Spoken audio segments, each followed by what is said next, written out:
find it. There we go. All right. So, ready? 3, 2, 1. 1. Welcome to the Hunters Hub. This is your host, Fortuan, joined by co-host Sasha. Sorry, I was going to say Pan. Pan's not here. So, hey, Sasha. How you doing? Hi.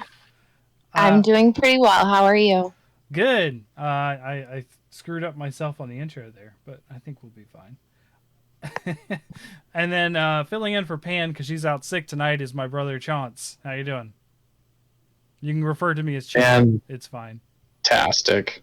See, that's doing the other stuff. You keep flipping back and forth between what you call people. Yeah.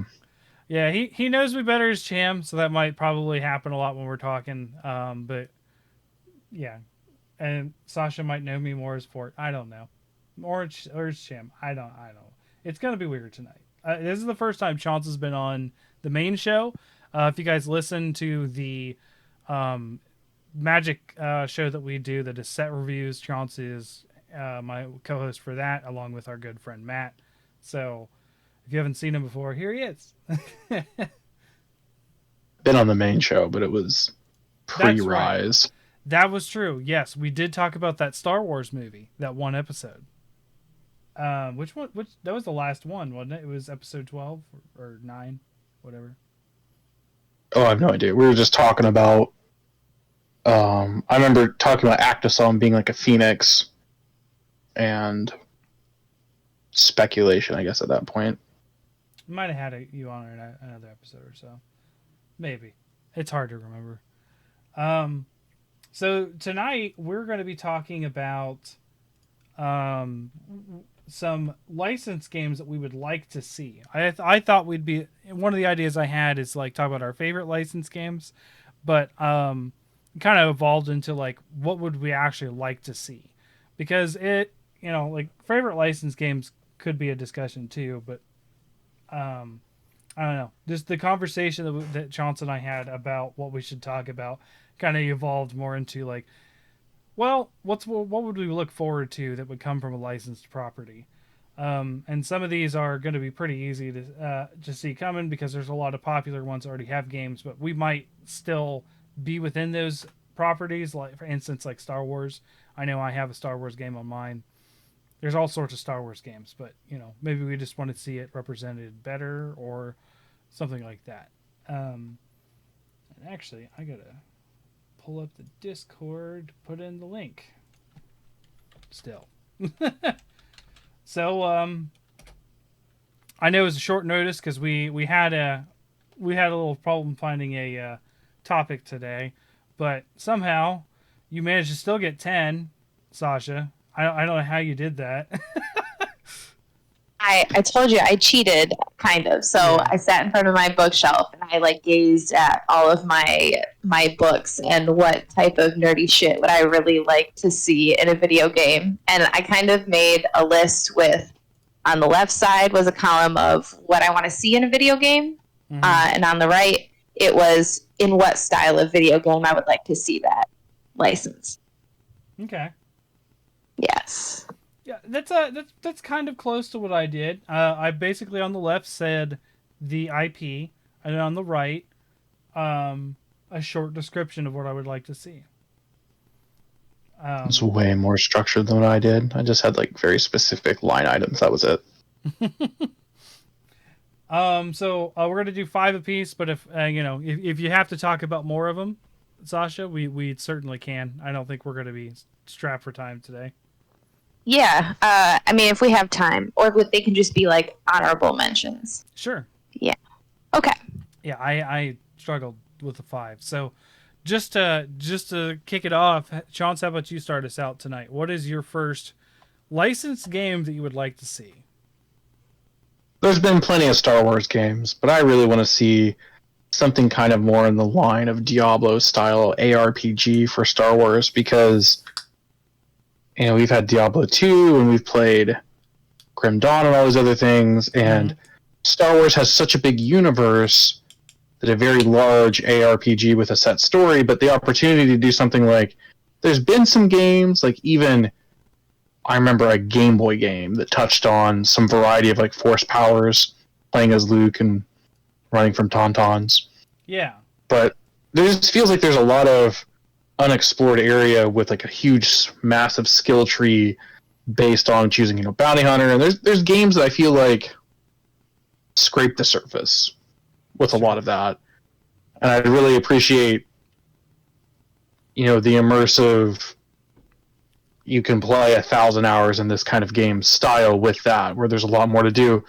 Maybe not like the star charts and stuff that we see for Grim Dawn, which feel overbearing. Now, have you played, Sasha, you've played a couple of ARPGs. Have you played Grim Dawn? I have not, but it keeps popping up on my, not your favorite platform, but Steam keeps popping up recommended to me.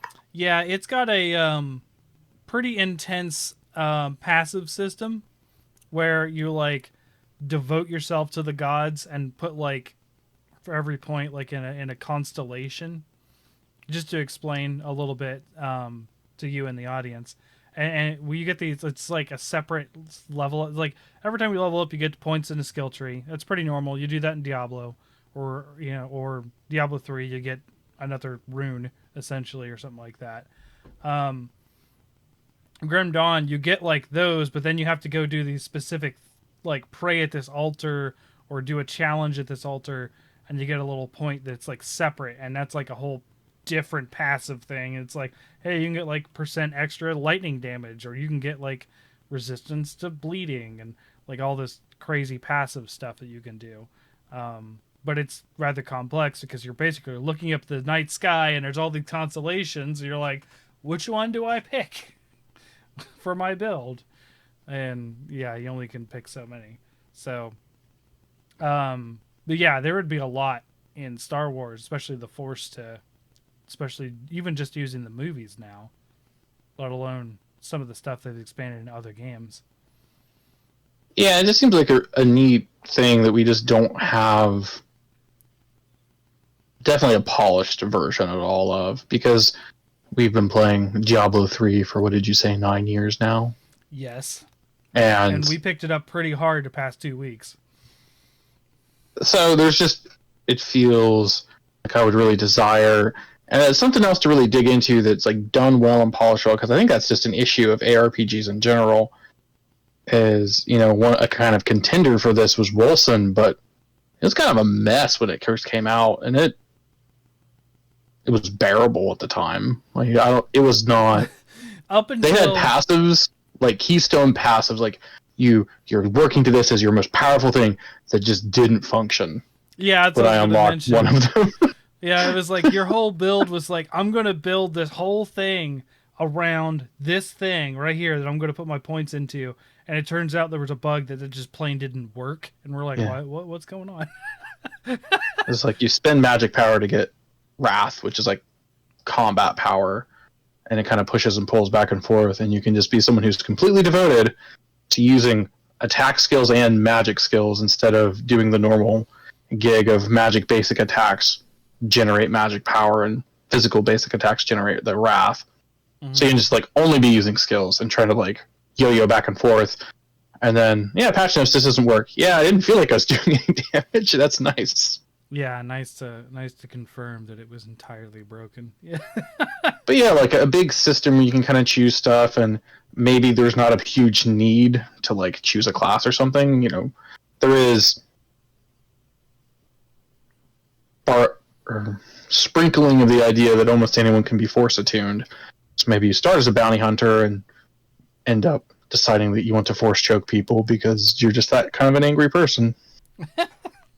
Nice.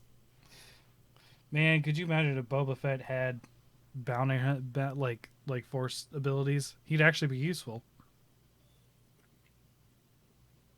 He came back to life, so maybe that's a force ability.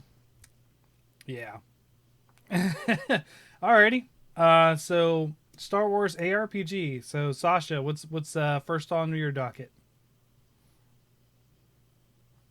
Okay, I'm gonna go with. I wouldn't be myself if I didn't talk about BioWare in some way. Mm-hmm. So I was thinking along the lines of what would I really like to see done in the style of a Bioware game like Mass Effect or Dragon Age. And what I came up with was a comic line called Saga.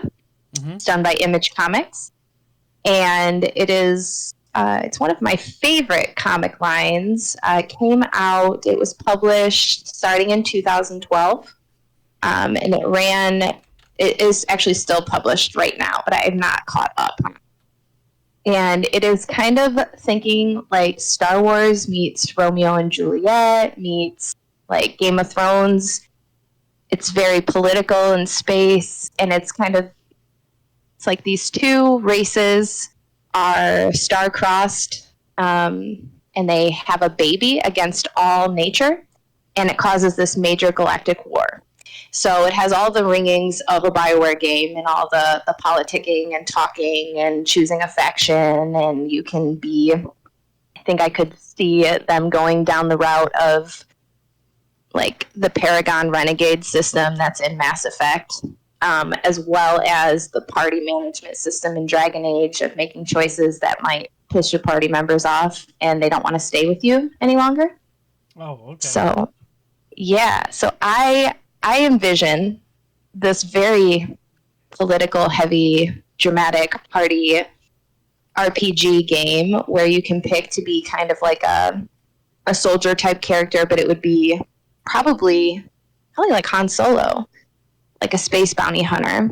Or they also have these assassins they have these weird names called like the Will, and the Wrath, and they all are different alien species. So I think that would be really cool to incorporate as well into the game and into all the story and the lore. Yeah. So yeah, I would be really geeked. I've been looking at some of the. I just looked it up and went Google Images and looked at some of this stuff. Wow, this is some weird stuff. Also, there's a lot of breastfeeding on these pictures. Yes, so that's part of kind of where it was. I don't want to say controversial, but when it first came out, a lot of the covers were very centered heavy on the female body and pregnancy and the body horror related to that. As a person who has produced a child, I can attest to the body horror that is associated with all of those images. Yeah. Yep. I was on the other side of that, obviously, but I have 2 kids, and yeah, there was a lot of changes that go on, we'll say.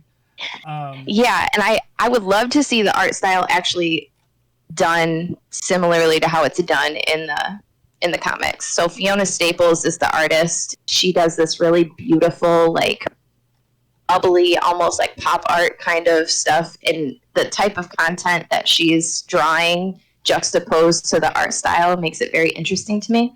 So I would really love to see that as well in the game. It looks really interesting, actually.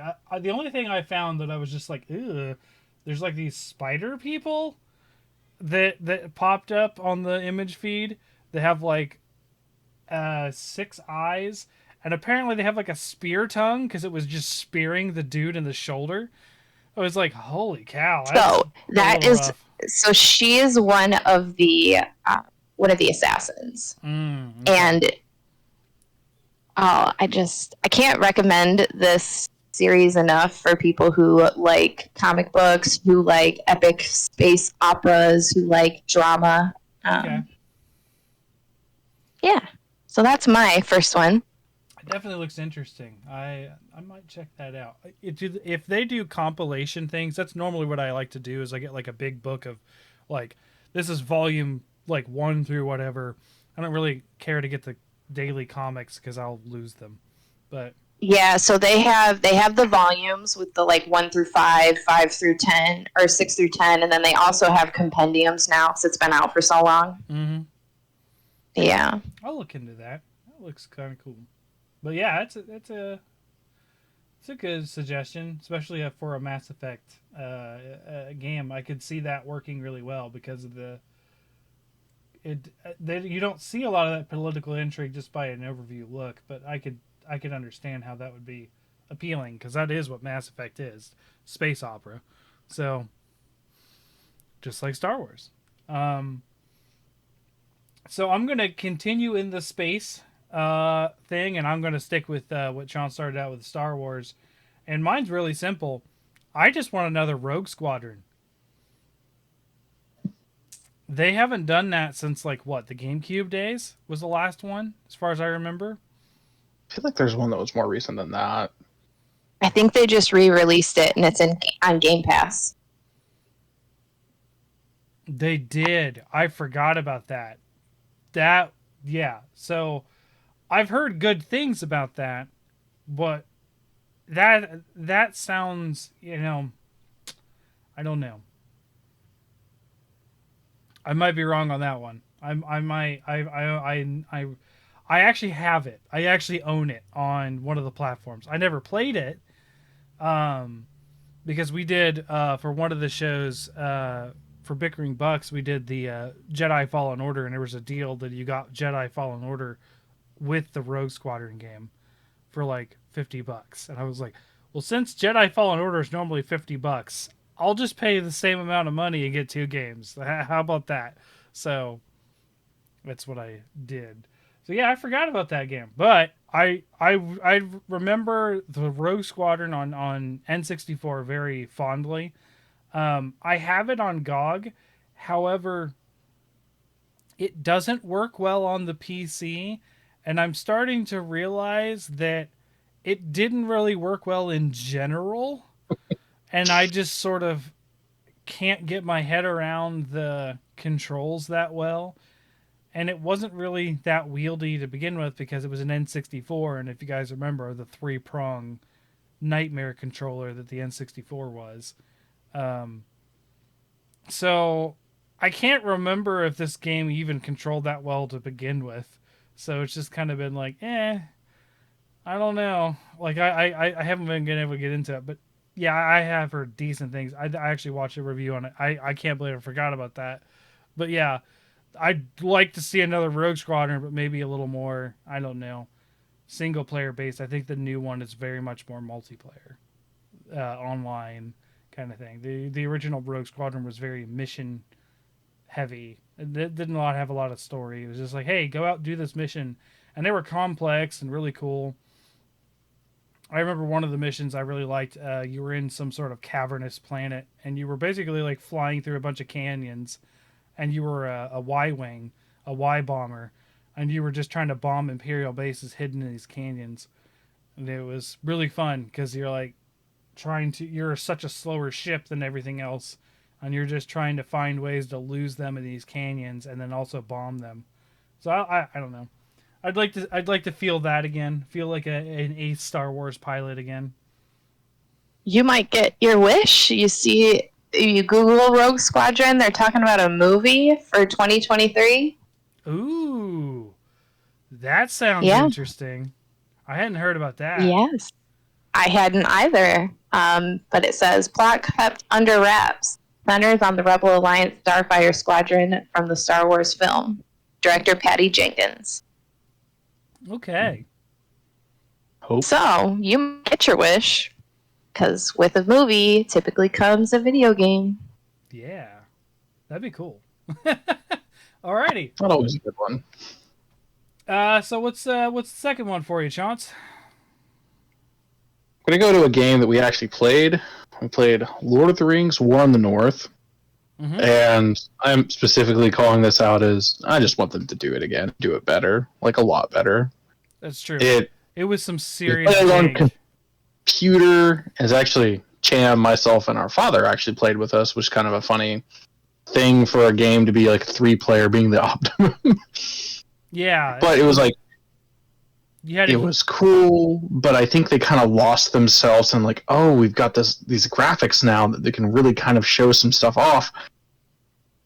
But it was kind of early and some of those graphics looking nice, and it really just looked like a mess. It was one of those games.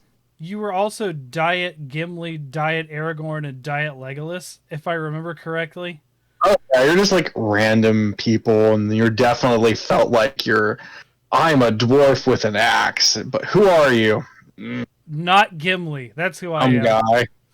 Not Gimli. I Like, remember that. Yeah. That wasn't. Maybe there was an elf sorceress. I don't remember, but I remember there being 3 characters, and it was just an honest attempt, but not like a success. I think the combat was very interesting. It had that feel, but I think it suffered from what was that game? Age of Conan, Yeah. where you had individual armor pieces and stuff, but it just didn't impact your look enough ever. I feel like I'm fine with here's your character, this is what your character looks like, as long as that's the upfront supposition. But I feel like they kind of ended up not bringing it all the way home and gave you a little bit of a feature that I would have been happier with it being left out. Right. But yeah, that was like a game, an action game that was a little more than like this movie-based games that just felt like a hack and slash that you really didn't have any technique or thought to it. And I'd just like to see better attempt, a little more interaction, maybe a storyline that maybe you play as people from a bigger story, or maybe characters that don't get shown off in movies and stuff to give them a chance to shine. But it just definitely felt like you were random nameless people doing something almost unimportant. Right. Yeah, that game was weird. I do remember hitting a lot of barrels to get stuff, to get loot. A lot of barrels got destroyed. Normal tactics. Cat left. All right. So Sasha, what's your second one? So I'm going to go with something I would kind of like to see done better, which is a Game of Thrones game. There are 2 different Game of Thrones video games that are out right now. One of them is the Telltale game, which I guess if you like Telltale games, if that's your style of game, I think it's pretty good as far as Telltale games are concerned. It's very depressing, so, be prepared for that. The other one is... it's just called Game of Thrones. Came out in 2014. I played it on the Xbox, but I do think it came out for PC as well. And that one is less than desirable. So in that one, it's episodic, and you kind of play... It's not really open world. You have chapters, and alternating chapters, you change point of view. So with one of the characters, you are a member of the Night's Watch. You're actually a pretty badass member of the Night's Watch, I have to say, but it's a made-up character who doesn't exist in the books at all. And he has a dog that he works into. So that's his special power. And then there's another character that you switch to who is a red priest. So you have magic, and you definitely do not want to fist fight at all. So there were some problems with that game. In terms of it was not a very technically sound game, was not enjoyable. I think each time that I failed in something, it was not because of my skill, but because something was wrong with the game. Reading people's reviews of it, that seemed to be consistent across all players. Yeah. There were some pleasant things, though, about it. If you are a fan of the books, it is very much a love letter to the book lore rather than the TV show lore. So there's very heavy. You're going to see a lot of characters that are in the show, but if you know your book stuff very well, it was good. So I would like to see that type of game improved, and the way I'd like to see it improved on is I'd rather see it done as an open world, like a sandbox style game, where you kind of you're going to make your character, you need to kind of commit to something, whether you do pick you become a red priest, or you become a brother of the Night's Watch, or you become one of the knights of the realm, or whatever you want to do, and you got to commit to the warrior class or sorcerer or whatever. I personally would want to play as like an Arya Stark type character. Mm-hmm. And I'd like to see something along the lines of like kind of like in Fallout, where you have factions and you have reputation with those factions. Okay. And the decisions you make can affect your ability to go in certain areas, the way that characters interact with you, if you're able to trade with them, attack you on sight, that type of stuff. Okay. All right. I was trying to think. I'm not as familiar with the Game of Thrones lore and that kind of thing because I was only heavily influenced to watch the show because of my brother here and my parents. I didn't really enjoy it all that much, and honestly, I say season 8 saved it for me, but that's because I had that one elated moment where I actually predicted something for once. But not really. I mean, overall, the show was a little too rough for me, a little too dark. But like, I would have liked to see a lot more dealing with the dire wolves and stuff. Like like that's always been my focus is like sort of the fantastical creatures and stuff, and they get into a little bit about that in the show, but the dire wolves, like as powerful as they are, they get killed off pretty quickly in the show a lot. Yeah, so I have to say, I think that's the best part of the 2014 game is when you play as the brother of the Night's Watch, you warg into your dog, and there are certain things that certain parts of the story that are inaccessible or is secret. You wouldn't get to know it if you didn't warg into the dog to do it. It's very much like point of view of Bran if you read the books. Okay. So Bran Stark being the which one is Bran? He's the one that's crippled? Yes. Okay. Yes. And in the books, you get POV of him warging into Hodor, into the direwolf, into a raven. Yeah, you get to see all that good stuff. I have to say that is the one thing from Game of Thrones I still do is hold the door. I still all the time make that reference because it's fun. Although it was a very emotional episode, I would say it was probably one of my highlights of the whole show was the realizing what happened to Hodor kind of thing, and then him holding the door, and you're like, "Holy crap! Holy crap! That is some loop there." I liked it a lot. That was one of my highlights of the whole show for me. So I'm also going to follow up Chance on this one because we both had Lord of the Rings and Star Wars. Obviously, we're brothers. We like a lot of the same stuff, so it happens. But I think this is going to be the last time we cross over, so I might as well just get it out of the way. So I want to see, and this is another one. I know this has been done, but I want to see it done again. And this is Lord of the Rings: The Shadow of Mordor games. Now, we talked about this with the achievements one, or did we? I don't know. We talked about it recently. Shadows of Mordor. I don't remember why, but we did. I did platinum that game. That's might be why I said it in the achievements, but I didn't. Yes, yeah. I think that is when we talked about it. Yeah. Anyways, I'd like to see another one. I'd like to see one where they fix the Nemesis system where it isn't so, let's say, greedy, where you pay for things to get things out of the Nemesis system. I would say, as far as like a game mechanic, as far as like randomly generated enemies, the Nemesis system is probably the most favorite thing I have ever seen in a game, as far as like that kind of AI and like I don't know, technical stuff in a game in that sense.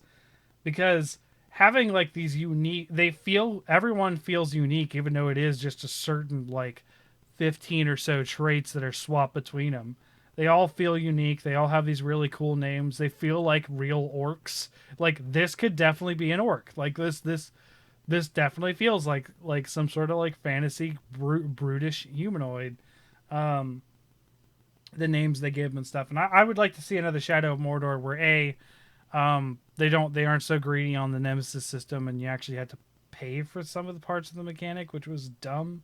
I never did, but like it felt weird that they were like, "Hey, if you pay $20, you'll get this super special orc," and it's like, but if they're all randomly generated, why would I want to pay for an orc if they're randomly generated anyways? It doesn't. It doesn't make sense. Just give me the random one, I guess. But I don't know. It was like loot boxes for orcs, I think is what the problem was. And it feels really weird. Really weird. But I'd also like to see a story that isn't so, I don't know, batshit insane in comparison to what the normal Lord of the Rings stuff is. Granted, it's all fantasy, I get it, but like I still can't get over that Shelob was a humanoid that was like Sauron's lover, according to this lore. And it's just like, no, she's a spider. Can we get away from the weirdness of like that kind of stuff and just get back into some like basic fantasy stuff?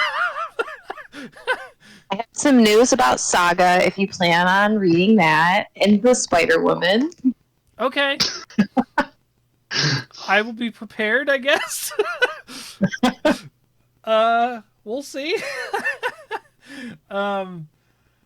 It's just like it's weird. I just think it was weird that they shoehorned her having like a really overdone like humanoid female pose as far as like, or not pose, but like form, I should say.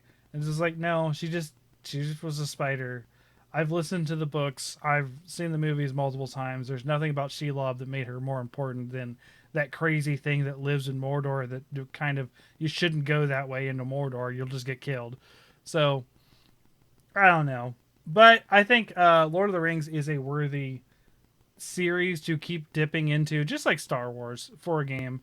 And there's a lot there. There's a lot that the movies and the books haven't touched, even with, you know, the extensive amount of content that comes out of the Lord of the Rings series. I mean, they touched on some of the Silmarillion stuff in the Hobbit movies, which is part of the downfall for me. Of course, the Hobbit movies also made some really weird decisions, in my opinion. But I still don't like the worms.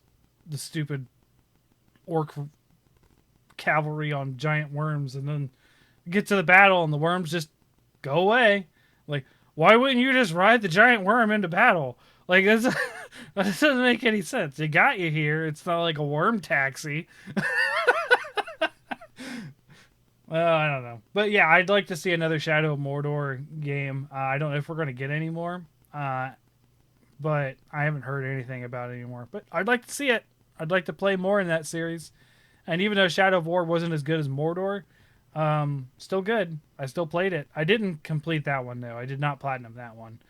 There was something in that one that was just like, that was one of those, when we talked about achievement hunting, like I saw the achievement, I looked at it and I was like, nope, this isn't worth it. I'll play the game and be done. I don't even remember what it was, but I was like, nope, that's out of my range. Oh man. All right. So, we'll move on to number 3. So Chance. So I went to the world of board games. Been a group of friends. I've been playing some, what I would say, serious board games, as in probably board games that take themselves too seriously. And there's a hideously large one called Twilight Imperium. And I have never seen this game to a completion. I have participated in 3 games. None of them have completed. Yeah, about 7 hours, and you're halfway through and realize you can't stay up long enough. Yeah. And it's a great game. It's got this nice little scene of, you have a little starting area, you pick a race, you have your home world, you're going to go out and kind of explore the stars and take over this central, larger, more important political planet called Mechatol Rex. Mm-hmm. And there's this, when someone takes it, you get to this political aspect of the game that people are voting on policies like, oh, we're penalizing everybody for warships, so we'll vote that maybe everyone who has a warship has to sacrifice half their warships, or our other resolution possibility could be not that. So it's a really cool, really intricate game, and it takes a very, very long time to play. Mm-hmm. I did look, it seems like there's some unofficial video games for this, but a very clean, official, just representation of the board game would be amazing, because you're taking out, the content and the pieces of having I want to say about $150 board game that probably takes 4 feet by 4 feet just for the board comfortably. Mm-hmm. And then you need about 7 by 7 to comfortably have play space for the up to 6 people you can normally play. Right. And, in our experiences, it's been, when I played this game the first time, it took 6.5 hours. The shortest time I've ever played, we played a 4-person game that was only 3.5 hours. But average, you're 8 or more. And I feel like the pacing that you can kind of get out of a video game with, hey, now it's your turn to act, kind of stuff, would definitely fix all the problems, because it has some of the, what I consider D&D problems that we have now, that if it's not their turn, people might be on their phone. Yeah. And in that long of a game, not invested, every little essentially. inefficiency just adds up. Mm-hmm. And it's not like it's a D campaign where you can pause it. It's a board game, and you can kind of say, like, we've taken pictures of board states and attempted to replay later, but that's not real. That's a pipe dream. Mm-hmm. It's too complicated. It's way too complicated. I will say it's a heck of a lot of fun once you get to know what you're doing. It just takes an hour and a half to figure out what you're doing, and then once you figure it out, then you're like, okay, now I know where I'm going with this, and then you're like, holy cow, we aren't even halfway through. What the crap? And it's such a time investment that it's not like you can play every week. That'd be crazy. So we play once every. It's probably been 2 years since the last time we tried to play, when we played recently. And yeah, you're 2 hours in, you're like, oh, we probably could have got this far in 10 minutes if everybody remembered what we were doing. Yeah. So you almost need a prep game. I'm like, okay, we're always going to bag this early, and then next week is when we play.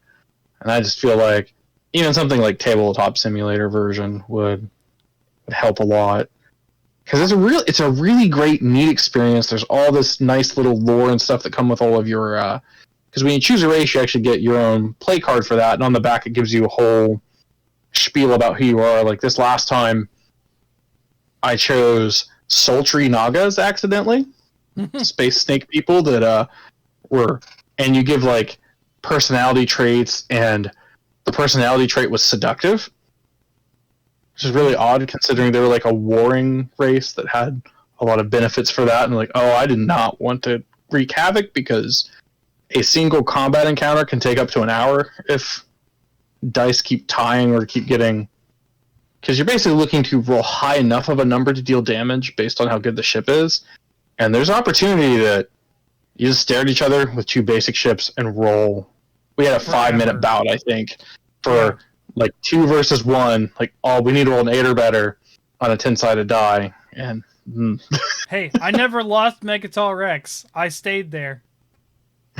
I claimed it, because you have to, in order to claim a planet, you have to take over the ground units. And I had 2 different people take over the airspace around it and surround my ground units. And the second one killed all of my ground units, but killed himself in the process. So technically, I still owned the planet, but I had no way to get there. I also would like to point out, it's got some really cool races. And Sasha, if you ever get the opportunity to play this with people, I don't know how much you play board games, but I played a high. He likes to play board games with me, but this game sounds awesome. Yeah. I got to play as a plant hive mind. And it was literally, everyone has these, he was talking about these cards that talk about your race and that kind of stuff, and give you some background of how they act and what their politics and economy, everything. And yeah, mine is literally a plant that shoots its spores onto other planets, and it is my population is 1. It's just the 1 plant that just acts like that zombie fungus that controls ants. So all of my ships are controlled by other races that I have put a plant in their head, and they're controlling them. I was like, this is the most amazing thing ever. And the way I picked this race is that we actually did this for a friend of ours' birthday. She picked her race. She took it was like 10 minutes for her to decide her race. She was reading like every single one, and we're like, okay, whatever, we'll take our time. We're just chatting. She hands the stack of races to me. I just take the top one and put it down on my field and pass it on. Didn't even look. I was just like, I'm just gonna take the top one, and it was this Plant People, and I was like, I love these. This is the greatest non-choice I've ever made. But yeah, a digital version would be great. It'd actually probably be very close to something like Civilization, I would say. I could see it being close. Yeah, it would be a little more war focused than Civilization. Civilization, you certainly can go military. That's as viable strategy as any other strategy in Civ. But I think it would be more focused on military than Civ would be, I think. I don't know, because like the technical win conditions are get to 10 victory points, which early on it's not really reasonable to get to them. You'll have like these public objectives that are worth 1 point that get revealed over time, and then you start having ones that are worth 2 revealed, and you'll have secret objectives. So getting victory points will have varying pacing, but like once you kind of get about 6 or so turns into the game, that's when you can see people starting to potentially reliably getting maybe a point every other turn. Oh yeah, what turn did we end at? Was it like turn 5 or something? And it was like 6 hours in. 3 revealed. We were 7 hours in, and I think we ended on turn 6. Okay. Maybe 7. Because it was 2 a.m. We're like, we work tomorrow. Yeah. Let's just say the guy that owns the game that's 2 points ahead wins, because ouch. And then there's, of course, the nice little... And also, if your civilization has no functional way to recover, you're out. Like, if you have no way to build more units, and you own no planets, there's some variations of that based on your species that you can get around, but if you just have no way to make movement, you're also out of the game. And those have been the shorter games. I think one game that we played that was an absolute bloodbath was maybe 5 or 6 hours. That was it. I've only played this game twice or 3 times. Twice, I don't remember. And it's probably just twice for you. Yeah, it could have been twice. Because the first time we played, that was like that had to have been over a 10-hour game. And no, you started at midnight on New Year's. Mm-hmm. And the girls woke up while we were still playing. So it was about 8:30 when you guys killed it because people were done. 8-hour game. And it ended in a very unsatisfactory way because 2 people got mad at each other and everyone said we're quitting. And I was like, but I was about ready to win. I was so close.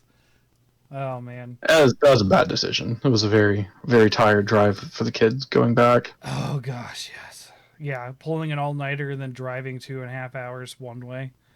Or 2 hours one way. 4 total.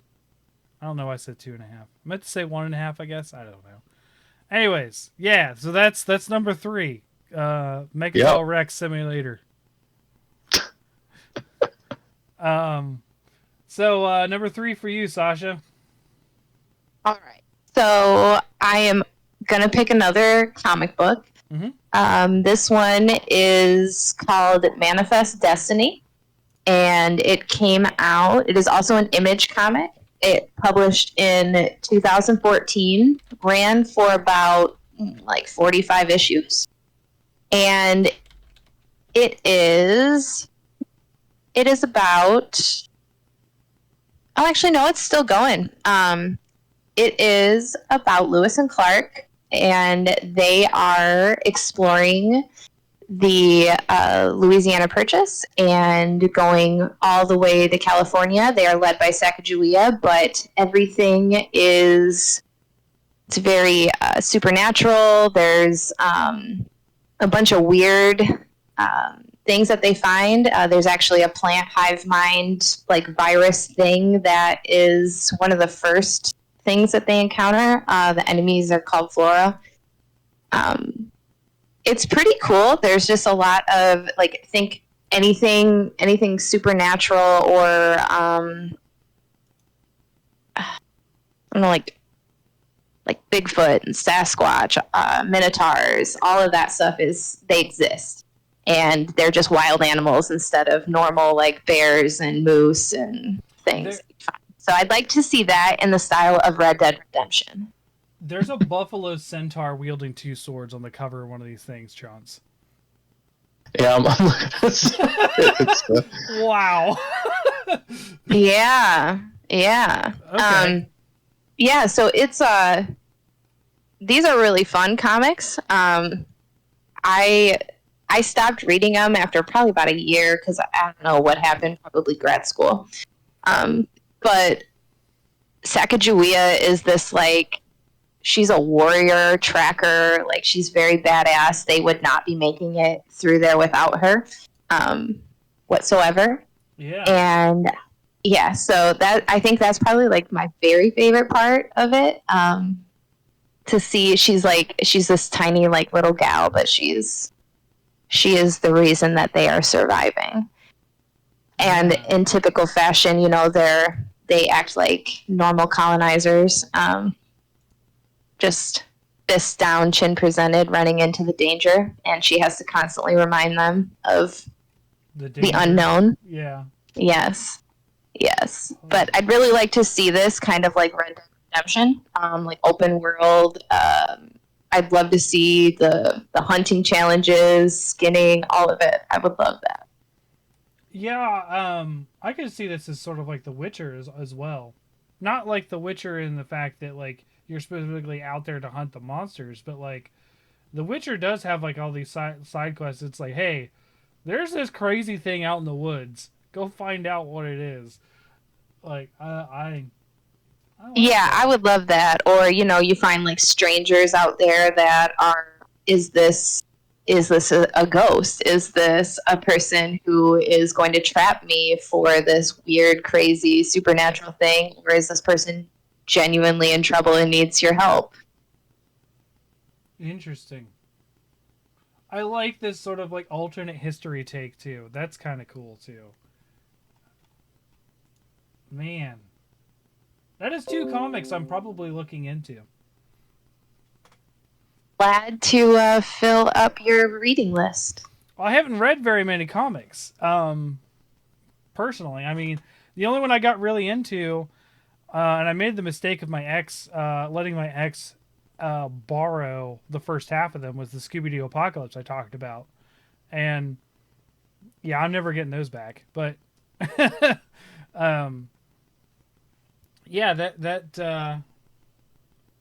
yeah, that looks really cool. Really cool. They're very and if you like gore, they're very gory. I like that too. So yeah, no, cool art. I'm here for it. And Chance and I being Native American, that helps too. I love seeing the representation there. Which brings me to another. You have more to say on yours before I transition? Nope, you are all set to go. Okay. So my next one is also based on a comic, also that centers around Native American, and they started out as comics Turok. I want to see another Turok game because we haven't seen any since the batshit insane remake of Turok that was on. I played this one on 360. It's one of the few games that I played on my 360 that wasn't Halo, because I love Turok, and they had a really interesting sort of sci-fi take on it, where they were like space soldiers on a dinosaur planet instead of what Turok comics really are, which is the guy sort of falls through a hole and it's sort of like a center Earth thing, and Turok is fighting dinosaurs in the center of the Earth kind of deal. But yeah, that's the way the original comics are, which are like from the 50s. I always thought they were games first, but it turns out they were comics. Yeah, I just want to see Turok come back. Turok's one of my favorite series. I love it. What a badass Native American killing dinosaurs. I mean, come on. What else could I want? Like, I'd like to see them do that like Far Cry. That could be true. Like with the which dinosaurs. is basically Far Cry Primal. Yeah. I've wanted to play Primal. I never did. I barely touched any of the Far Cries, but like Primal was the one I was like, yes, and I just never did it. Everyone said it was kind of meh anyways. I was just like, ah. But I do hear good things about Blood Dragon at least. I think every Far Cry game has been the same since 3, just with slightly upgraded graphics and set in a different environment. So again, like if you like that type of game, I think Sure. you should go for the Primal because it's dinosaurs and Okay. open world, sandbox, violence. Why not? Yeah. But I do specifically want to see Turok as well. Like Turok has always been one of my favorite series. Even I remember playing it on the N64 when I was a kid, and it was just so entertaining because Johnson and I here, our dad got us into stuff like that. My dad's into gore stuff too. So like it was really fun to show shooting the guy in the neck with a pistol and hitting his carotid artery, and it was spraying like 15 feet, and he's like choking and dying. We're like, look at this, Dad, and he's like, awesome. And then like he still remembers the Turok 2 Cerebral Bore. We talk about that sometimes. Where did you ever play these, Sasha? The old Turoks? I remember watching my uncle play Turok on the N64, and I remember like vividly watching him stab somebody with a dagger and having the same kind of reaction of like, oh my god, I did not know that this was capable in a game. Yeah, there was so many weird stuff that would happen. It was like you'd be surprised by the gore sometimes, even though you were prepared for it. Like I remember the first time I killed a raptor with an explosive shotgun. It just blows off the front half of the raptor, and it's like it's just walking and wobbling on two legs, just spraying blood everywhere, and then falls down kicking. And I'm like, holy cow! But the cerebral bore was a weapon that would lock onto a creature's head, and it would shoot this whining drill. It's like, ee! And then it would plant in the back of their head and drill, and you could see the blood gushing out of the back of their head, and it'd get to the brain and then explode. And then it just blows off their head, and you're like, oh no. So Turok is brutal. Oh yeah. Yeah, and the comics didn't seem that brutal as far as like the weaponry. I think they toned it up quite a bit for the games, but they weren't. But they were still gory. I had a few of them, but a lot of comics in the '90s were kind of gory. That were teenage stuff, teenage focused stuff. From what I understand, I've never been a big comic book guy, but that's why I don't know about stuff like Saga and Manifest Destiny. It's things that I'd have been like, oh, this is really cool. I want to see this, right? I just you and Pan are probably the people that I would know the most that are into comics, other than I guess our friend Marcus, but like he's into DC and superhero stuff. So like that's just boring to me. Like I like Batman, but I don't like him that much. So all right. So Turok. I just want him to come back. Come back, Turok. So Chance, number 4 for you. Oh, we're gonna go like to a sidestep of something that just failed. So I'm very big Magic the Gathering. Collected the cards for a while now. Mm-hmm. They just had an MMO that failed. I don't even know that it officially for them even got out of beta before they just pulled the plug and realized they were hemorrhaging money. Yeah, I think I think it didn't even hit public. Like, I don't think it even got out of the studio, like, for testing. But I would like to see an ARPG, being kind of my biggest genre of game that I like. It is a world that, we have all of these lovely pieces of story. They're showing that next year we're going back to a fan favorite kind of Japanese mythology, spirits and stuff based Kamigawa. Yeah. And we're getting a kind of gangster noir set after that next year. I didn't hear that. You didn't tell me that. I would love that set. Holy cow. I'm going to go with you didn't listen. Oh, okay. That's fair.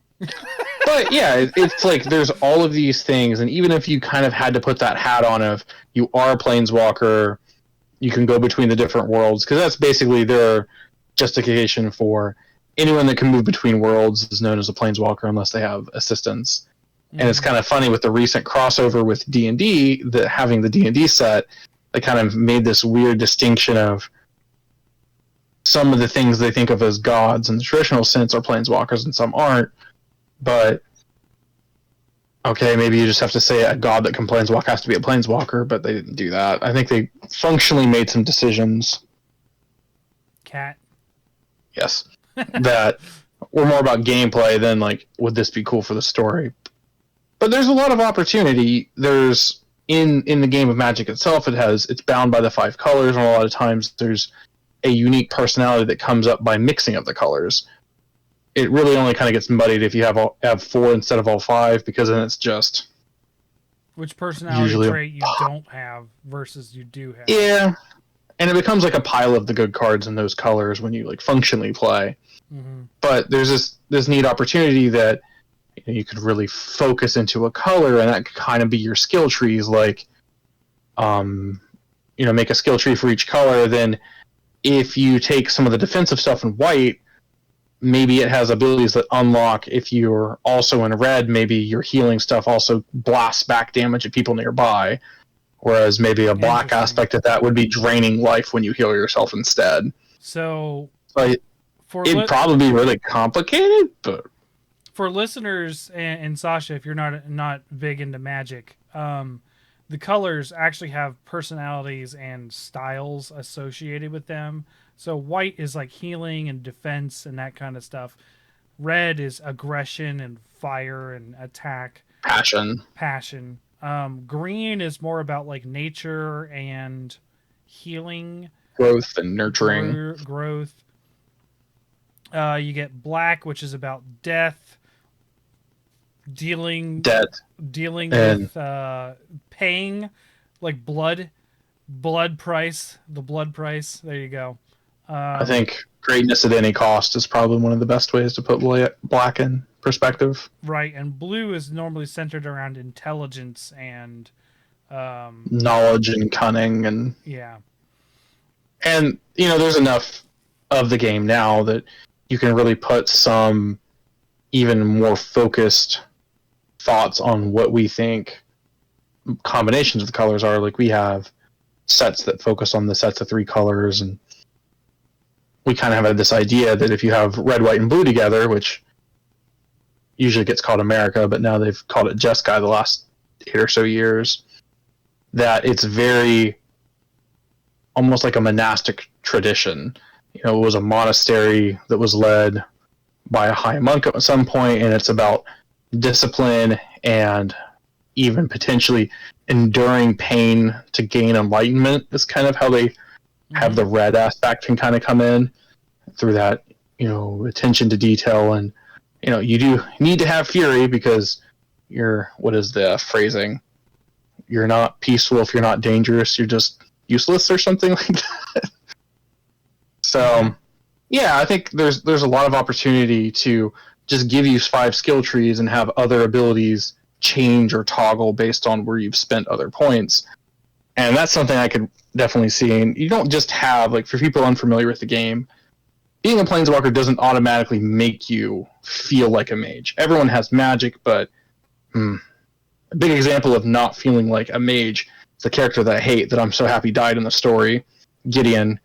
He is something known as a law mage for the most part. He very physically strong. He was indestructible to the point like he actually couldn't be hurt. There's some of his hubris gets his friends killed because he taunts a god, and well, he doesn't care because he can't be killed, but all of his friends around him die. And then he shows up in a card called Tragic Arrogance.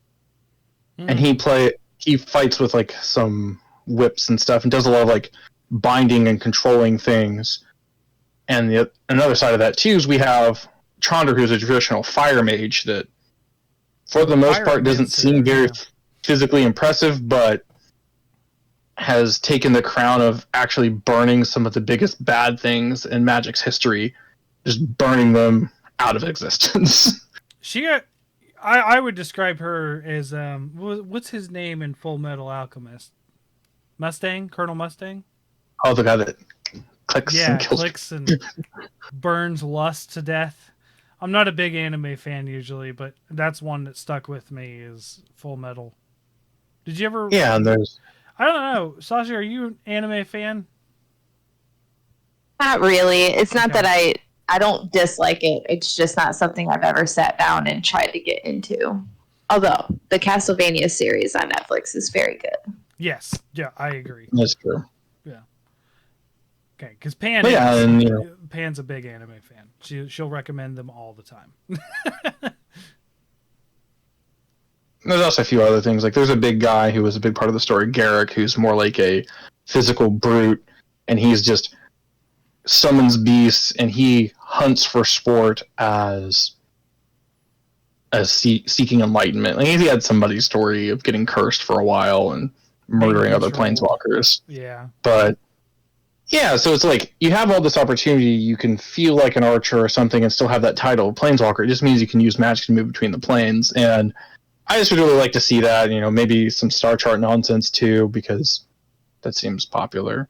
Mhm. But I'm hopeful, but realistically, no. Like they just did. Arena has been having a big spike in what they care with. They're making unique cards on Arena for the first time soon, and Yep. they just failed that MMO. So I imagine this is They a figured out. probably never. Yeah. Although I'm down for more ARPGs. It is our shared favorite genre of games. So, or is a better descriptor, Diablo clones. So, there you go. All right. So Sasha, what's your number 4? All right. So the next idea I had was for a book and movie called Annihilation. The movie came out a couple years ago starring Natalie Portman. Book is written by Jeff Vandermeer. And it is, do you guys know what it is? I haven't seen the movie, but I listened to, we met through the horror virgin community, but I got into the horror virgin because of Cinema Sins, and they talked about Annihilation. Yes.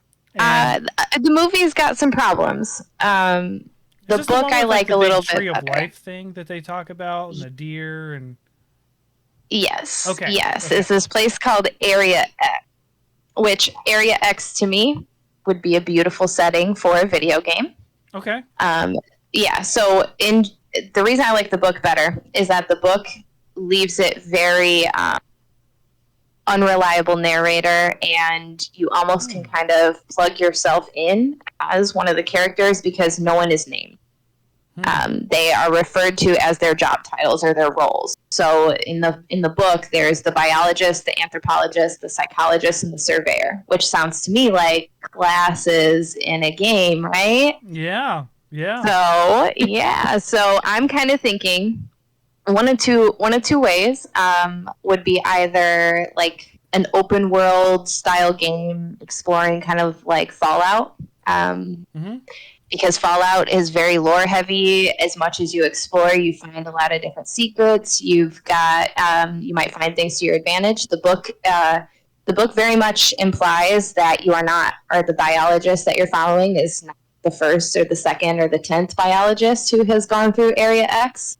So there's, I think, something to be said about exploring the area to learn more about why you're there and how many people have been there before you. Yeah. Or I would think this would also be really cool as a Left 4 Dead style game. Oh, interesting. Okay. That's a hard turn a different direction. Yes, because again, I'm thinking this like you have these 4 characters. They all have their specific strengths. There are certain things that need to be done in Area X depending on where they are. So you're going to have to keep your party members alive. Think like, what was the DLC from the original Left 4 Dead game? Get the generator going. I think it might be Left 4 Dead 2 DLC, but you have to get the generator going to open the bridge, and it merges the Left 4 Dead 1 and Left 4 Dead 2 teams. Yeah, so I think something like that, yeah, like panic events like that would be very cool. And depending on who you are, you have a certain job to do. So I think this would be really cool. The movie visually does have some very awesome graphics, has very cool settings, and so I think that would translate very well to a video game. Yeah. All right. So that's what I got for number 4. That's an interesting one. I'm not as familiar with Annihilation because, like I said, I only listened to the movie podcast that talked about it, and it wasn't even like the Sins video. It was just literally them mentioning it in like, would we recommend watching this or not? Is I I think if you like science fiction, it is worth a watch. I would hardly call it a horror movie, but also I'm kind of dead inside, and horror movies don't really scare me. Um, Yeah. See, that's where you and I are different. I'm definitely on the virgin side of the horror virgin as far as like scary movies. Like I watched what was that, the house invasion movie that they did. I can't remember what it's called now. But the woman's deaf, and Gosh. Oh, I love that. That's like a comfort horror for me. yeah, no, I liked it. I liked it, but there was a point in that movie where I was like, man, I don't want to be watching this right now. Like, this is getting to me, like the tension. And then it turns into an action movie, it feels like eventually. And I'm like, okay, I'm good. I'm good. I'm good. I feel good now. That movie could be a game, and I would play that. Yeah, that Like, would be like interesting. Scary Gone Home. It'd be an interesting choice because it'd be a game with zero audio, right? If you're playing from her perspective. Yes. So there's a game that came out called I can't remember what it's called, but you're blind, and I do. you have to like click. You have to click your cane, and so you get like it's like echolocation the whole time. So you get vibrations through to see where you're going. Mm-hmm. I think it's called Perception. Yeah, I remember hearing about this as well. I don't remember the name of it, but I do remember it was I think it was one of the games nominated for like Games of the Cause in the Game Awards. But I just don't remember its name. Yeah. Look it up. Now I gotta know. Yeah. All right, so Annihilation. I'll move on to my number 4.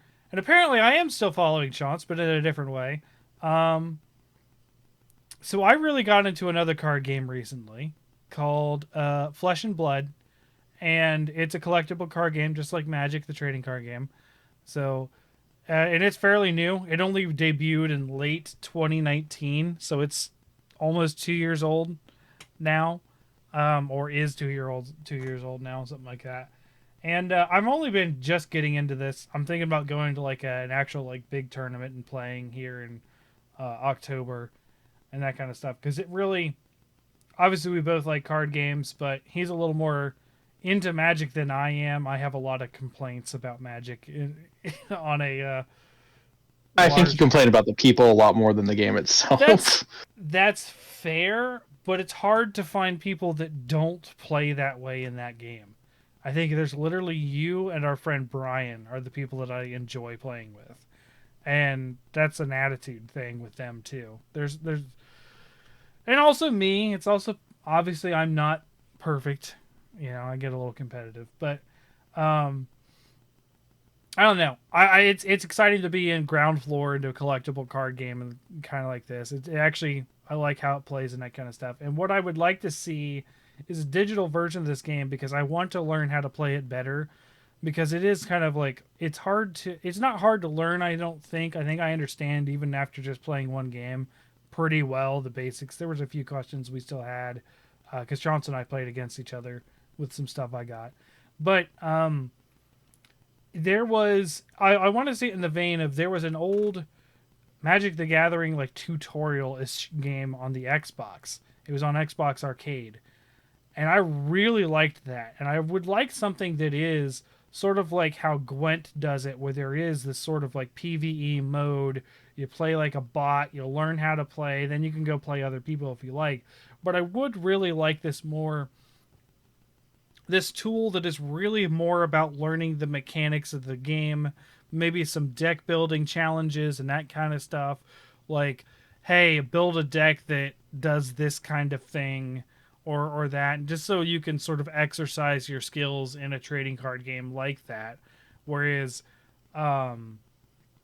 something like I don't want what is out there right now that Sean's talked about, Magic Arena, that is literally just the card game where you just play online with people versus in person. And honestly, that's fine. That's fine for what people want to do. But like, I would just like to be able to engage in this game a little more often than just, hey, Chance, are we playing tonight? Are we going to play a deck against each other tonight? Versus, you know, Sounds like you're describing like Gems of War, the way that game is set up. kind of, yes. Gems of War. Now that was a game I enjoyed for quite a while, but it was funny. I had just gotten to like a guild that was actually very hardcore, and then that's when I lost interest and I stopped playing the game. Just like immediately dropped it. Yeah, no, I stopped playing because I was in a guild that was very serious, and I'm like, this is a free to play game. It is not that serious. I need to stop. Yeah. No, that's kind of the attitude I took with it too.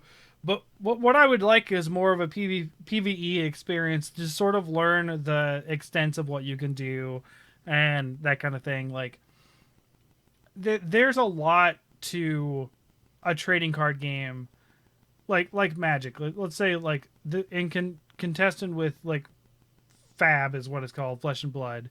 Fab is very new.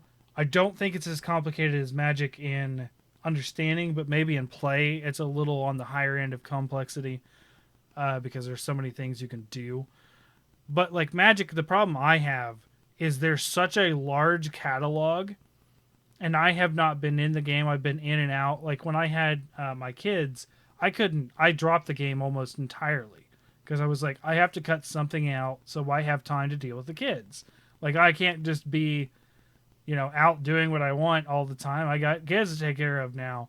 So that's the thing I dropped was Magic. And then coming back into it, a few years ago when I got some more free time with my brother, people were playing cards and I'm just like, what? That's a thing now? Like, not just like, oh, this card is a thing now, but like this whole concept is a thing now that I missed.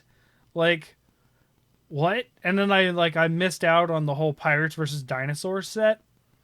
And I'm like, that would have been a good one. That would have been perfect for me. Pirates and dinosaurs. I love that. So like, there was just certain things that I just felt like I missed out because like Magic it's fun to get into, but it's an old game and there's a lot to learn if you're going to get really deep into it. And I kind of like to go into things and dig into them, but like this one's a little too much for me at times. And so I kind of attached to this new one lately. And I'd like to be able to play it digitally and figure it out for myself. And I'd rather play with people, but like in lieu of that, I would like to play against a computer and just learn how to play better. That's all. Kind of like playing digital chess. Learn how to play chess by playing a computer. You picked a good time to get interested in it. Like this came out late 2019, so it's kicking through almost only existing during COVID.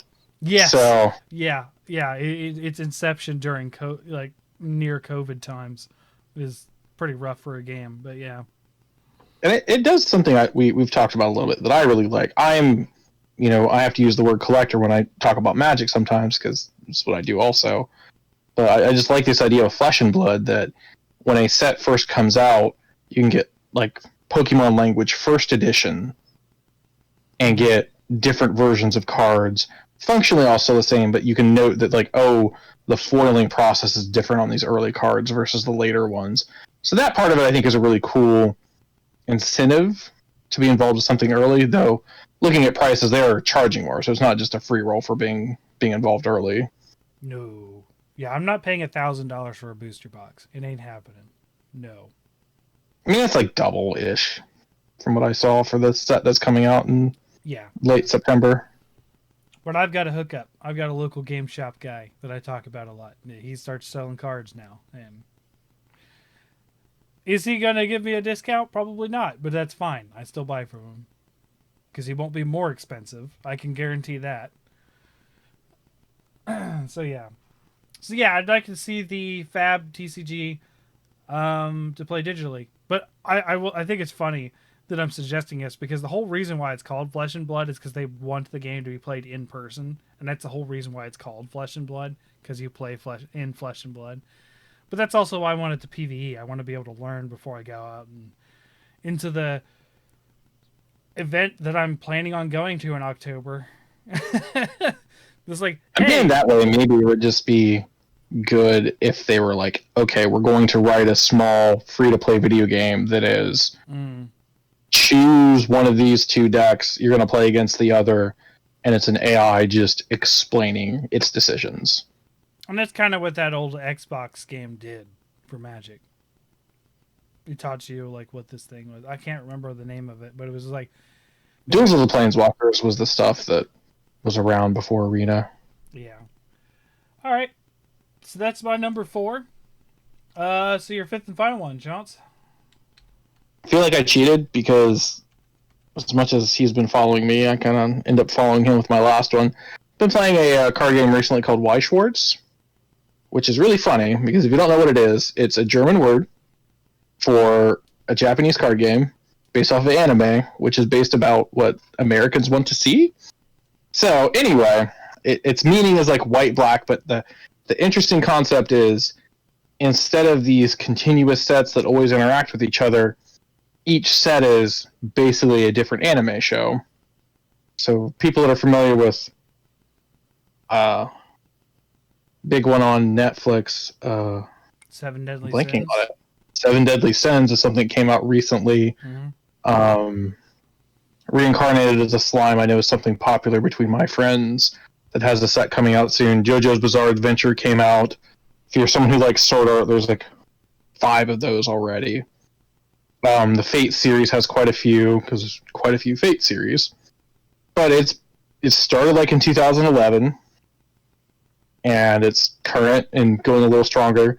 My biggest thing with it, as I just started playing, I kind of really enjoy it, and as I had to admit to Cham, I think Thursday last week, because like it's funny that you realize later in life that I've always been a big fan of anime and stuff like that, and like, yeah, I really enjoy that. Just unfortunate that I found that probably later. 10 years later than the average person would, and it really cracks me up that it's German. So they actually, when they letter it out, they write it as WEI beta. So it kind of looks like it says "weeb" as the first word. And that to me is a little bit of extra humor. But, you know, it's such a neat thing. Availability for it is an utter nightmare. Like, we are probably in the 1% because we have 2 game shops that compete with each other that both sell it. But if you look at a set that is a year old, it's $1,000 for a box of 20 cards. And that's just the price because there's 2 for sale anywhere. So it's neat. It's very collectible, and they do this weird, like, I blame Yu-Gi-Oh! Kind of for this rarity system of, oh, there's special rare cards and triple rare cards and double rares and all that kind of nonsense. But they go all the way up to this super secret rare thing. Ultra super like secret Omega Death Boom Ouch rare. Yeah. With a golden signature from the actual voice actor / actress. Yeah, for that character. Yeah, that's gonna be expensive because then. And as someone who likes to collect the shinies, and I've opened 2 of those already, the golden ticket aspect is something that appeals to me.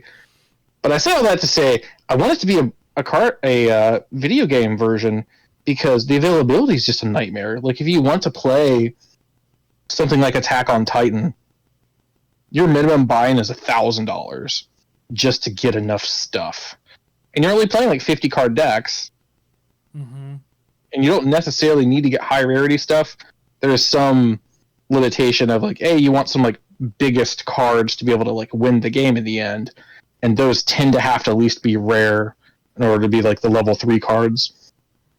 But it's something really neat. I've enjoyed it. It's something kind of casual I played with 1 or 2 friends. But, you know, looking to this as longevity, this is a game I feel like I have to kind of splurge spend like I like to do on Magic when these sets are new, because you just can't get them. You know, our official distributor for the area is the local video game store that we like really well. And when I asked them stuff about like, what can you do after a set comes out, and they said nothing. They can pre-order what they can pre-order, and that's about it. Yeah. So, but we are also in a smaller city in Ohio, not in like Columbus or something. But yeah, and then the card shop gets a bit more in because they probably use other distributors, but it's just this weird, it's neat. I just kind of got into it. Thankfully, there was a show, Data Live, that I liked well enough that came out earlier this year, and the truth is, unless I order stuff online, I'll probably never get anything I don't already have for it. Aside of it has a supplemental set, I think, that comes out in December now. But yeah, it's just, I would love to see this online just as an availability thing, and I would really like to see it more as,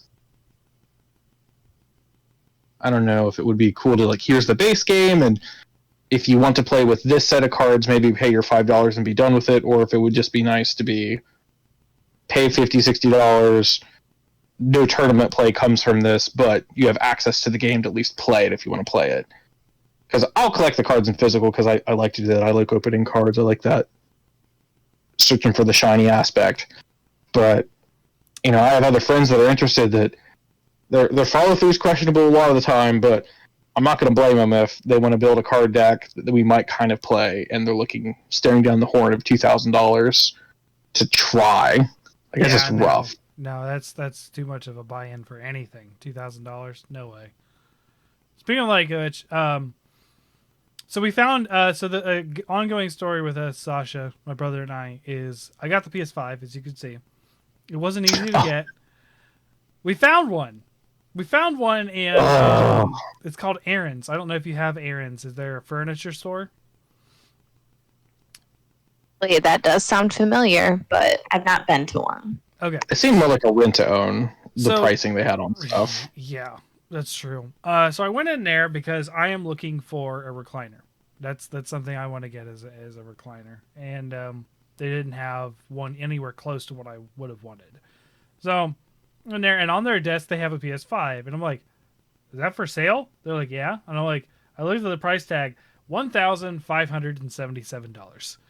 And I was like, it was more than that. It was 1,700 something. Or okay, maybe I got the 5 and 7 switched, but yeah, it was. And I looked at the guy, and I was like, that's more than triple the price, right? And he was like, I don't put the price on it, and I was like, okay, cool, whatever. I'm not getting that. There's just something, I don't know if it's venerating or almost like toxins sieging out of your body, but to be like, Aaron's is a worse bad guy than the scalpers that have been doing this since it came out. They priced it like they bought it from the worst scalper price they could have and then got their markup on it. It's ridiculous. Mm-hmm. Yeah, and like the monthly payment or something, because it was like $500 something for like the monthly payment, and it's like the monthly payment's more than my brand new Blazer, right? Jeez. Now, we've seen some funny things, but now, have you been able to get a hold of a Series X yet or not? No, but I mean, I'm not looking that hard. I work like 50 hours a week, so I'm not really looking to spend like 1,000 or more on something that I don't have time to play. Yeah, no, I mean, I would definitely go for it. What is it? 600 is supposed to be the MSRP. I think so. And then you're gonna have to get. I had read that you're gonna have to get the external hard drive as well if you want to do really anything. So you're really looking at more like $750, $800 startup price. Which, I mean, I want to say that that's how much I spent roundabouts when I bought the new Xbox the last time it came out. Fair. And all I played was fucking Peggle and Dead Rising, so... you know what, I guess... Peggle's fun. I'm not gonna lie. I played Peggle not $800 fun. No, that's not true. $800 fun. That's true, but I do want to give it some credit. I did play a lot of. It was actually on the PS4 as well, I think, and I actually ended up playing it quite a bit. Like I was like, this is kind of fun. I don't know why, but it's fun. It is a lot of fun, and I played a ton of it. But I remember. Like being very mad at myself, but not wanting to admit it that I spent that much money to just still play like New Vegas on my 360 instead. Yeah, I mean, I have that problem with my PS5 now. I bought a bunch of PlayStation 4 games to play on it. Now, there's a bit of a difference there.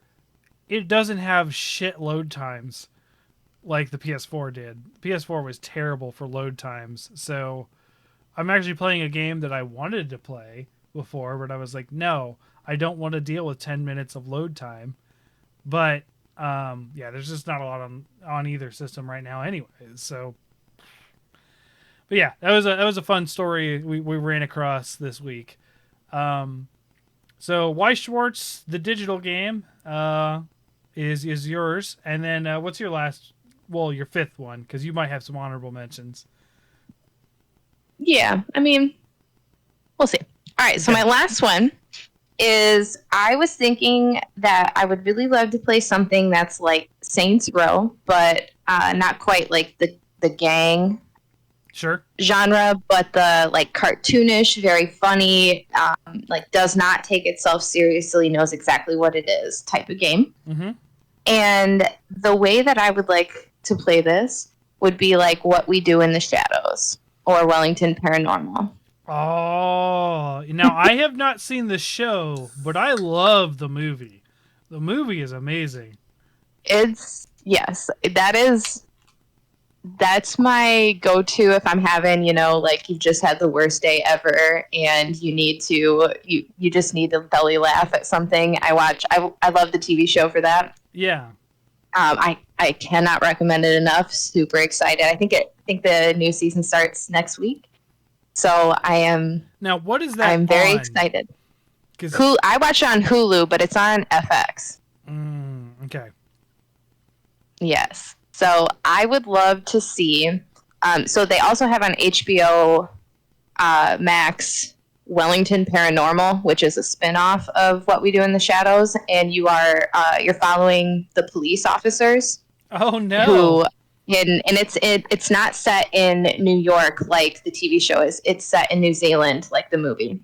Oh. Okay. So I would kind of like to see something like that. And I'm even kind of thinking like very funny and not so serious like Saints Row, but maybe along the lines of like LA Noir style with using the police officers and kind of investigating the city. And you have this open world sandboxy thing and you have different types of mini games to play. And maybe those might be related to the different types of supernatural characters. Because this would be werewolves and vampires and demons. And so I think that would be cool. I like this idea. I like that movie quite a bit. Now I haven't seen the show, but that movie cracks me up. An old friend and coworker of mine suggested it to me, and he's like, "No, you're gonna love this." Oh yeah, don't mind. That's my dog. But I watched it. I was like, I don't know. This doesn't sound like my thing. Like it's sounding like oh okay sure. And I watched it and I loved it. But like LA Noir was a game I loved up until the end. Well, not until the end. I just don't like Cole. I hate the tragic hero that they always do. Yeah, I didn't like him either, but I did love LA Noir because I like murder mysteries and I don't know. I loved the chef's kiss to the golden age of Hollywood. But yes, I think that this would be a really fun and very funny game to play if it had the same type of writers that are doing the show, both of the shows. Humor. Yeah. Yes. Gosh, there was something about one of the werewolves ended up trying to pee on something, and he's like, "God, Terry," or something like that. "Don't do that here. Have some distinction, Terry." It's like there's an episode in the show. I think it's in season 2 where they have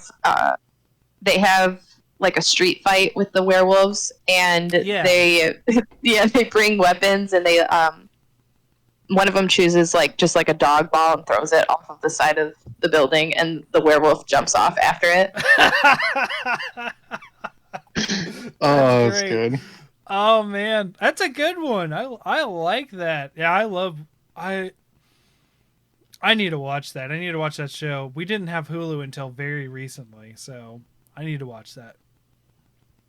You need to watch it immediately. The show Matt Berry on the show is it's perfect. I have no other words. It's perfect. Okay. Yeah. No, I'm down. And I like the LA Noirs. I liked that game quite a bit. Um it's unfortunate that it got so railed critically after a while, and I hate Cole as a person. Like everything about Cole is just sleaze after a while, and I wish that things that were groundbreaking for LA Noir had carried over in some way. Like the facials, all the facial feedback stuff was so cool. I wish that there were things like that in newer games. yeah.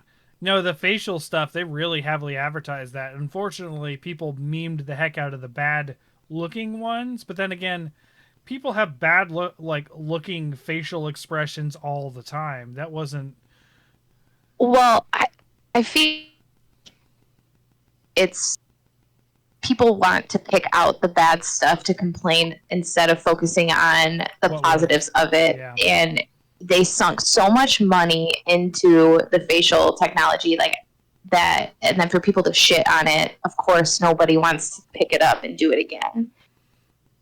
It's fair. Yeah. No, I was very excited for that game.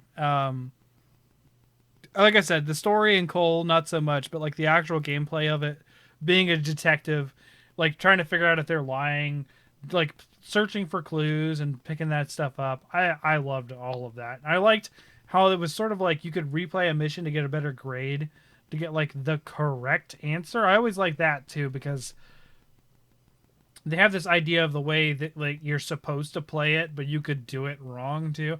Like I don't know how many times, and it was funny if you messed up, because I remember like there was this time, and I guess this is one of the memes too. It's like I doubted, or I thought that it was a lie when I should have doubted. You know, that distinction wasn't always the best in that game. So like when you think that, but when you accuse them of lying versus doubting them, Cole just goes bonkers on them. He's like, this little girl or something talking about her mom. She was like 12 or 14 or something, and Cole's just yelling at her like, you did it, you killed her, and she's just like, ah. Almost like, no, Cole, why? That's not what I wanted to do at all. Feel like I need to play that game again and be deliberately obtuse, because I was way too serious playing and did not get anything. I didn't see any cutscenes like that, but I think it would be more fun. You could find it. I've seen them on YouTube where like Cole just goes, like, if you pick the wrong thing, it feels wrong. Like Cole's response feels wrong. It's like, whoa, Cole, take it back. Like, come on. Like, he's such an asshole when you're wrong. It's so unnerving. But other than that, great game. I loved it. But yeah, I love this idea. Gosh, I kind of wish this happens now. So my last one is from a book series that I listen to quite regularly. Although I haven't been listening to books as often. I still need to finish that Witcher book that Pan got for me. But Hard Luck Hank. And Hard Luck Hank... Now, I know Charles is laughing because this guy's hilarious. Oh, yeah. What was the... I'm going to look it up now. But Hard Luck Hank is such a... It's like a noir set in space, but it's on a space station called Belleville.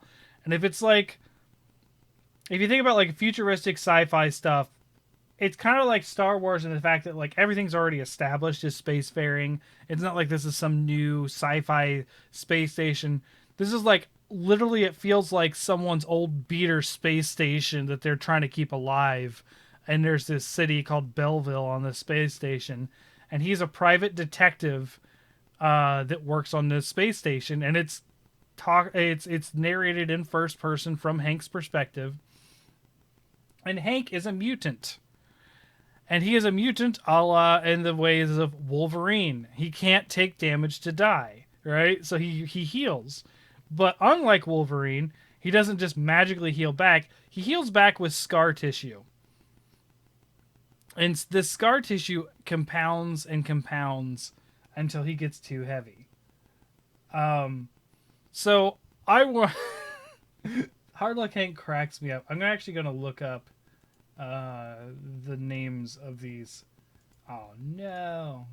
I gotta do Yeah, I remember you saying, like, it matters he gets the scar tissue because it actually gets heavier because scar Yes. tissue weighs more. He actually gets to a point where he can't walk, if I remember correctly. Like, he can't physically walk because he is so heavy. Oh, that's rough. Hey, there we go. All right. I'm going to find all the Hard Luck Hank titles.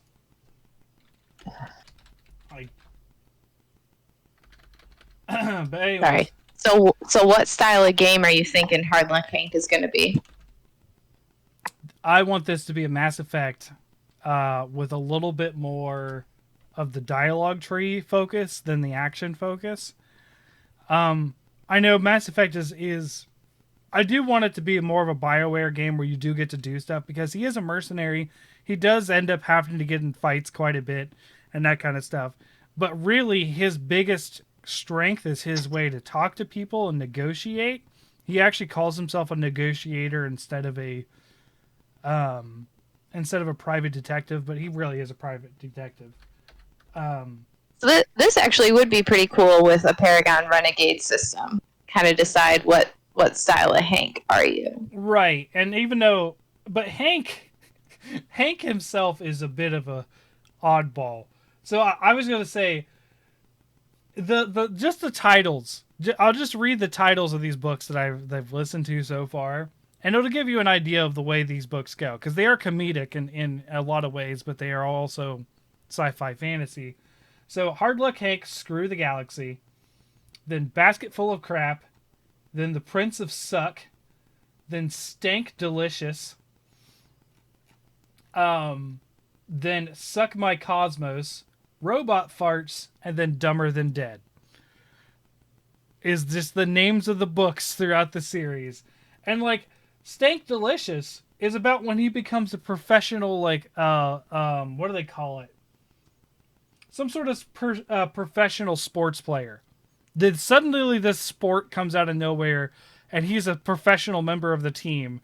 And it has like such these odd time skips. It's like last time you saw Hank, he was just a nobody. He was a negotiator. And now he's like the general of the space station and leading the army. And like, he's just like, it's just like an episode, like a episode of the week style, like book series, but they all matter in some way of like the previous things. But he just jumps to these weird positions in his life. And you're like, what? How? And there's all these crazy characters that you could have that are like, so that's one of the things Mass Effect does really well is they have really cool aliens, right? Like really cool interactions with different aliens and their cultures and that kind of stuff.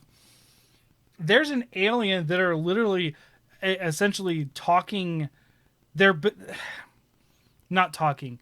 They are electrically charged gas forms. And the only way they can talk is if they integrate themselves into a computer or a device of some sort. So he has one of these electrical like fog life forms as a friend that is pseudo his personal taxi driver later on in the series. So he'll call on him. He has a cyborg butler. And there's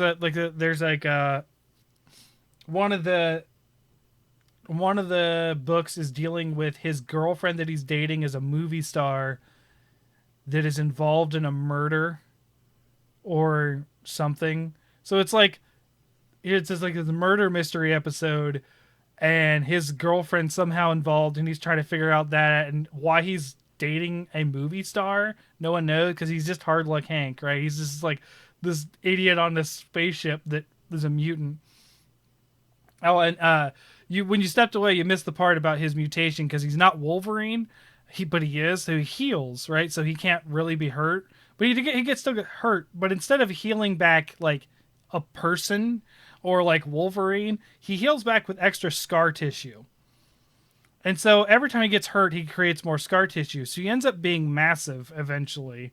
He isn't very like he isn't like he's strong, but he's not strong enough. He ends up being like thousands of pounds eventually. And it's not because he's fat, it's because he's all scar tissue. And he's just there's a lot of funny stuff about his weight. His pants fall down constantly, stuff like that. Where he's like, he was like in a gang fight or something, and all the people were like, "Oh my god!" It's like, what? I just shot a guy. Nothing wrong with that. You guys shoot guys all the time. No, your pants are down, Hank. Oh, stuff like that. It's just, I love the sense of humor this has, and I think it would translate well into sort of like a Mass Effect game. And I would like to see like the interactions with the people, because there's interesting characters throughout like his like array of friends. I can't remember his name, but his robot butler is like Superman, essentially. This butler is like, it can do everything. And not only is it his butler, but it's also his boss, and it can change personalities on the go and be like, okay, I'm talking to you as your boss now, Hank. You can't do that, but then he'll immediately switch to the butler and like console him for getting getting berated by his boss and stuff. Like, I love it. You're describing this. I could also see this being like the Maniac Mansion games, Secret of Monkey Island, Day of the Tentacle, Yes. both. Yes, it could very well be like a point and click adventure. The only problem is with the point and click adventure stuff, there isn't a lot of combat, whereas there are a lot of fights in this. I feel like you could maybe even marry like a turn-based combat system into Sure. that. Yeah, like one of the grid tactic ones. Yeah, I could see that too, because they do describe that pretty well, especially in Stank Delicious when he's part of this. I can't remember the something team. I don't know what it is. It's some weird sport game they come up with. It's like football or something like that. He's part of the team. It's just funny. He meets like super intelligent aliens. He meets like a space god once that like can grant people wishes. It's just like insanity, and I love it. I love the books, and I just want to see a game of it. I think it's kind of funny. It's written by a guy named Stephen Campbell, which isn't the Stephen Campbell from like the Dead Rising stuff, or like not Dead Rising. Sorry, is it Evil Dead? Steve Campbell, Bruce Campbell. Bruce Campbell. There you go. No relation to him, but Stephen Campbell. Yeah. So I love it. I want to see a game of this.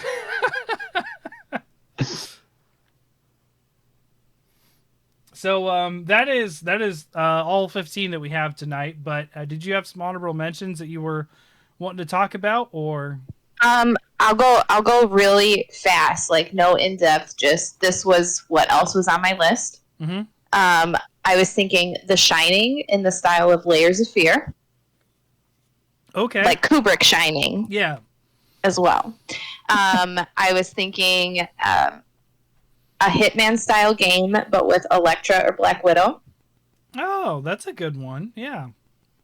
I was also thinking, so there's this novella by George R.R. Martin called Night Flyers, and they made it into a sci-fi series. It's not very good. The book is much better. But in the novella, what it's about is there's potentially a ghost in the AI system of a spaceship. It's either a ghost or a virus, and you're not, like, the narrator is not quite sure what's going on. And the pilot of the ship is unseen the entire time. He only hollow projects himself, so it adds to the mystery. So I would like to see... and there's like psychics as well. So there's like psychokinetic fighting happening. But I'd like to see this like alien isolation. The ship attacks people in the book. So okay, I would like to see that. And then some literature things I had on my list was some Philip K. Dick stuff, either Crack in Space or Android's Dream of Electric Sheep, done as like a CRPG or a Telltale style game. Okay.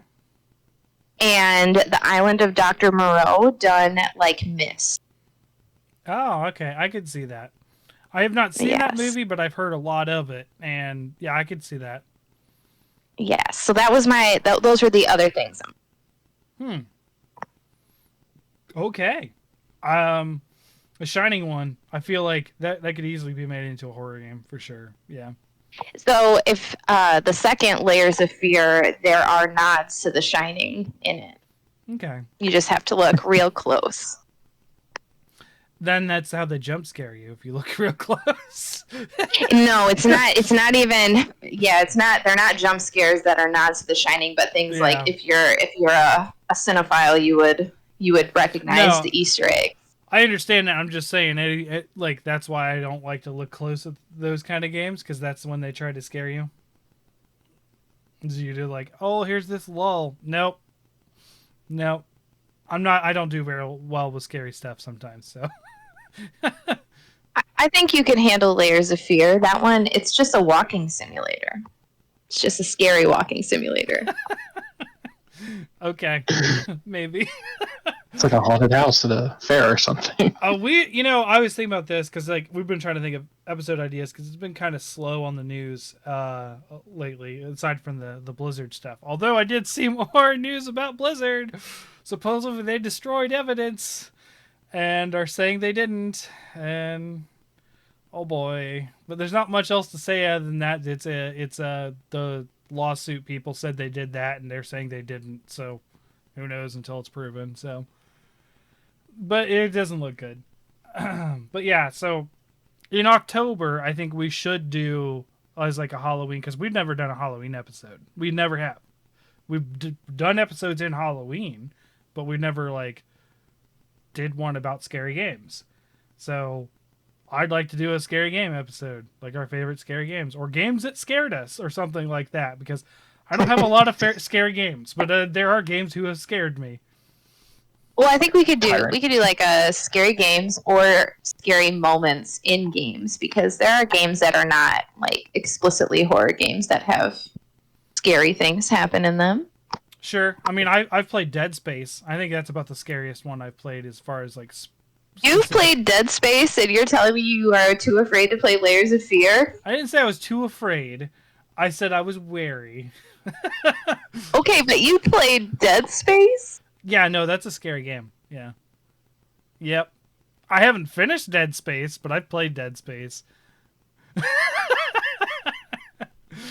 I have it on PC. I don't know. Like a lot of people that I know, Ace, who's associated with the show, he it's one of his favorite games. There's a lot of people that I know that really love those games, and I'm just like, I'll try it, and I did, and then, it got me a couple times, but eventually, I already knew the gimmick, cut off the legs or the limbs, essentially. I already knew the gimmick, so I was just like, okay, and I'm really decent at shooters, so I was just like, bap, bap, all right, I'm done, move on. But there are still scary moments, yeah. So yeah, I think we should do that down the road, but we'll figure it out for next week. I don't think there's anything big on the docket as far as like news or anything like that we got to really cover next week, but we'll figure something out, and hopefully Pan will be back and feeling better for sure. So thanks, Chance, for filling in. Thanks for brainstorming with me on an idea that was better than survival of the company apocalypse. I don't know. I just couldn't think of something. I mean, you already know I was going to talk about BioWare, so. Mm-hmm. Yep, they were going to survive the apocalypse. You know what? Just to get into this now, I was thinking like what companies would have to like. Well, I was thinking of in like, obviously Blizzard is gone, right? They can't survive. They're gone. Like, well, Todd Howard is on my shit list right now because of another Skyrim coming out and not Elder Scrolls 6. So Bethesda doesn't survive. Sorry. What? That hurts because Doom is under that Bethesda umbrella now. Well, you can thank Todd Howard because he's only released Skyrim for the last 10 years. It's fair. It is Todd Howard. It is his game. Gosh, I remember being excited for that, and I was like a newly married person over 10 years ago. Yeah, because it's a 10-year anniversary this year, right? Yeah. Yeah, I think that's why he's releasing another version of it. Although allegedly I get a free update because I already have the special edition of Skyrim. Either way, I just want Elder Scrolls 6. I want him to work on something else, please. Oh, I didn't tell you. I started up Elder Scrolls 1 to see how it was recently. Like, OG. 19... And was it painful? It was super painful. I also started up old Ultima. And if you're not familiar with the Ultima series, it was kind of along the same vein. The graphics are literally lines. Like, there's no color. It's just white lines that make shapes. Like, the bat is just a white line drawing of a bat on a black background. It was interesting. So, yeah. So, again, thanks, Chance, for filling in. Thank you, Sasha, for coming as always. And we'll wrap it up for tonight, and we'll figure out something for next week because, again, not a lot going on right now. None of us are playing. Chance and I have been playing Diablo mostly, although we both kind of had a discussion today. We're done. We did everything all we could again because we've been playing the same game for years. Done in 2 weeks. So we got to find something else to play. So, yeah. Thank you guys for listening. This is 420/Cham at Hunters Hub Pod on Twitter and Twitch here. And be sure to join our Discord. We've been a little quiet on the Discord lately. We've been talking some. I was trying to get a hold of the Doom 2016 soundtrack, but apparently that's a controversy that recently had some light as well. So, because Mick Gordon and Bethesda have not been playing well together. So, yay. But we'll see you guys next week, and thanks for listening. Have a good night.